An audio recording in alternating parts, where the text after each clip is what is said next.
আমার তো মন চায় যে প্রথমে আগে এই মেয়েগুলোকে শায়েস্তা করি। হ্যাঁ, ছেলেগুলোকে তো করবোই, আগে মেয়েগুলোকে করি। শুধুমাত্র ওয়াজ নসিহত করে কাজ হবে না, সবাইকে কঠোর হতে হবে। আপনি আমাকে বলেন তো দেখি, আপনার মেয়ে কোন একটা ছেলের সাথে অবৈধ সম্পর্ক করেছে, আপনি কি এটা মেনে নিবেন? আপনারা যে কেউ হন, এখানে অনেক প্রশাসনের ভাই আছেন আমি জানি, ঊর্ধ্বতন কর্মকর্তাও আছে এখানে আমি জানি, এখানে আমার লেকচার রেকর্ড হচ্ছে এটা আমি জানি। আপনি আমাকে বলেন বা আপনার সিনিয়রদেরকে বলান এই কথাগুলো মেসেজ পৌঁছান, তাদের ঘরে যদি তাদের মেয়ে কোনো ছেলের সাথে অবৈধ সম্পর্ক করে তারা কি মেনে নিবে? তাদের মেয়েকে যদি কেউ ধর্ষণ করে তারা কি মেনে নিবে? আপনার ছেলেটা যদি সমকামী হয় আপনি কি মেনে নিবেন?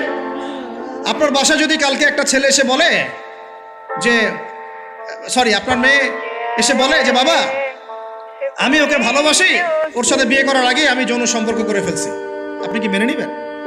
আপনি যদি জানতে পারেন কালকে আপনার মেয়ে গর্ভবতী হয়ে গেছে, আপনি কি মেনে নিবেন? আপনি যদি জানেন কালকে আপনার ছেলে আপনাকে এসে বলছে বাবা আমি একটা ছেলেকে নিয়ে আসছি, ও ছেলেটা আসলে বাইরে ছেলে ভিতরে মেয়ে, তাই আমরা বিয়ে করে ফেলছি, আপনি কি মেনে নেবেন? তো এটা নবী সাল্লাল্লাহু আলাইহি ওয়াসাল্লামের ফিলোসফি ছিল। একজন সাহাবী এসে বলেছিলেন ইয়া রাসূলুল্লাহ আমি ইসলামের সব মানতে প্রস্তুত আছি, খালি আমাকে জিনা করার অনুমতি দেন না। সাহাবীরা রাগ হয়ে গেছেন, এই কার সাথে কি কথা বলো, বেয়াদবি করতে। নবী সাল্লাল্লাহু আলাইহি ওয়াসাল্লাম বললেন দাঁড়াও, দেখো তাকে ছাড়ো, আমি বুঝাচ্ছি।